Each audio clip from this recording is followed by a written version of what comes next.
Good afternoon. I'm Darryl Bowdre, and I'd like to borrow 5 minutes of your time. At the end of the 19th century and the beginning of the 20th, the African American community was sharply divided by the influential opinions of two of its most revered and influential leaders. One was Booker T. Washington, who was called that wizard from Tuskegee, who almost single-handedly had saved the South from starvation by a peanut. The other was William Edward Burghardt Du Bois, an intellectualist, a college graduate, a sociologist, and a man who had grown up mostly in an integrated society in Massachusetts. Washington felt that if the Negro, as we were called back then, was to persevere and to integrate himself eventually into America, that he should ignore or for the time being pay no attention to discrimination, and that in the meantime he should concentrate his efforts on hard work and material prosperity. Meanwhile, Du Bois thought the exact opposite. He felt that if the black man was going to get ahead and truly become a part of America, that he would have to have a civil rights agenda, that he would have to not only work hard, but he would have to secure a college education. For decades, the community was divided. But this afternoon, I'd like to ask the question, what would Booker T and W.E.B. say today?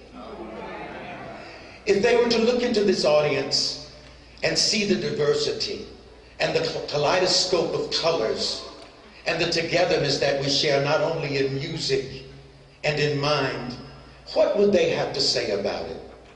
I'm sure that they would still have some critiques to make about their own community and about the American community in general.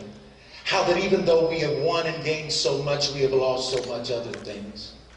I think that they would look and probably think that technology is going to be the end of us. They'd look and see what some of us post on Facebook, and they'd say America has done lost its mind. They'd look at how we spoil our children instead of challenge them to do bigger things and to do greater things and to do mightier things than the generation before them.